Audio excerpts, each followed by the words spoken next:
Hello, welcome. This is Anime Zone. Today I'll be reviewing Parasyte. This will be a non-spoilery review. So let's begin. The story is about a boy named Shinichi having to learn to live together with a parasite who tried to take over his brain but failed and is now his hand. The story of this anime has always given me a Spider-Man vibe, like old 90s Spider-Man.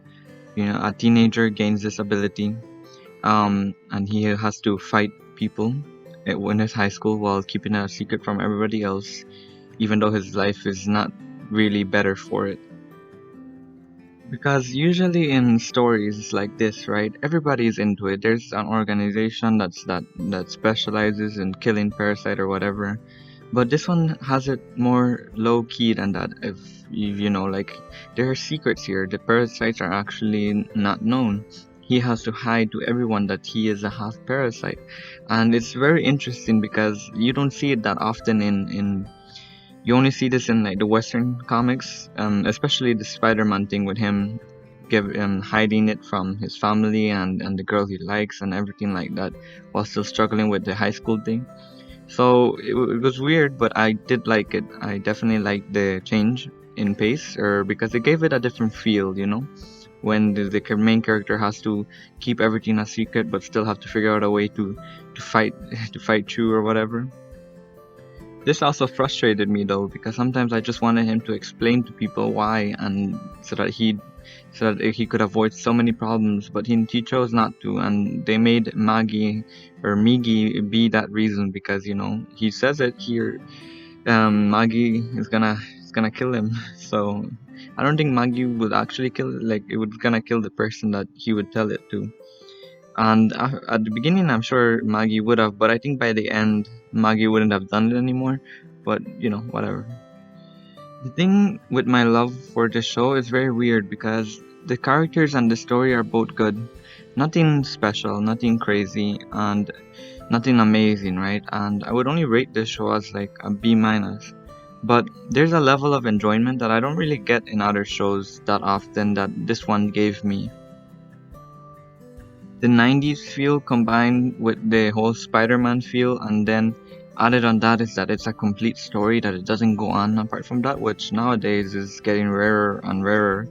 I really did enjoy that, and I liked it. Was a nice self-contained story that you could just chill and enjoy, and it has some nice character moments and things like that. And speaking of character moments, let's talk about the characters for a little while. In terms of characters, no character really like stuck out greatly, but none of them fell short.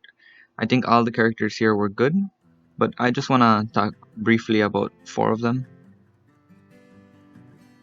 Shinji, or Shinichi, uh, him as a protagonist, I really liked. I really liked his dilemma of having to him wanting to save others, and him wanting to destroy the parasites, but him slowly changing because of the parasites and having to learn to live with that. His whole arc of him losing his humanity slowly but surely. I really liked it, and I just enjoyed his character, and he wasn't annoying, which I always love when a main character isn't annoying because it's more common than you would think. But yeah, he was a good main character, and I liked him more as the show went on. So yeah, moving on to Migi. Migi doesn't have a gender, so I'll just refer to it as she. Yeah, I'll go with a she. Migi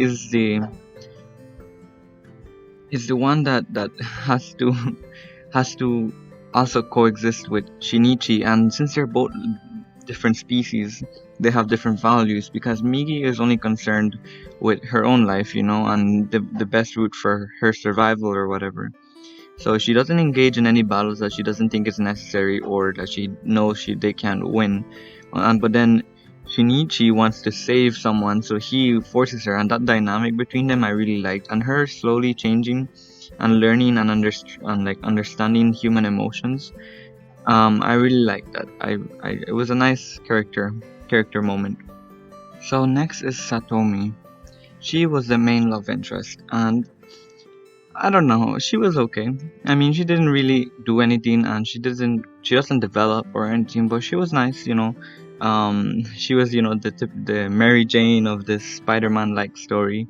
But I really did enjoy her character. She was fine, nothing special, but she wasn't anything bad neither. So no points deducted there, right? Lastly, I want to talk about my favorite character, which was Rico, the parasite. Um, Rico starts off as an antagonist to Shinichi and is built up as one, right? I thought she was gonna be like the big main boss of the season, right? But she didn't end up being that because she quickly developed into something else. After having a human baby as a way to experiment if parasites can still get pregnant or whatever, she decides to still have the baby and says to Shinichi that she's gonna use it for research purposes. But once she actually has the baby, she slowly starts to develop love for it and doesn't want to do with the things that she says she does. She goes as far as to protect it from others and even from defending it against her own kind, you know. This leads up to the powerful scene where she hands over the baby to Shinichi as she's protecting it and confesses that she never could do anything to the baby after all. And it was such a great moment. I think that was my favorite scene of the show. It was definitely like the most emotional that it ever got me.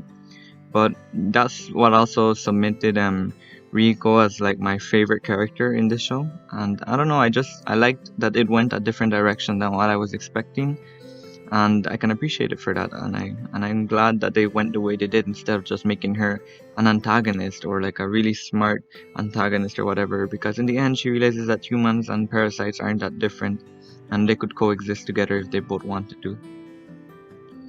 This show has great animation, and it really shows in the action scenes. But it has good animation when it comes to that. Nothing else I can say. It has nice choreography. I do want to mention though that I like the OST of this anime, especially the track called "Next to You." So calm and so chilling. I even downloaded it and I listen to it when I just wanna have some nice audio in the background. It's a really good song, and the OST, like the ED and the OP were fine too, but the OST was just really good. I really liked it. Overall, I would say that if you're in the mood for a fun show with some solid character writing, watch Parasite. It's a fun show. I mean, what can I say? And it's solid all around, and it's really good, and it has like a '90s vibe to it. Except the animation though. The animation's pretty modern, but everything else just feels so '90s, and I love it for that. But yeah, with all that said, thank you for listening. Have a nice day.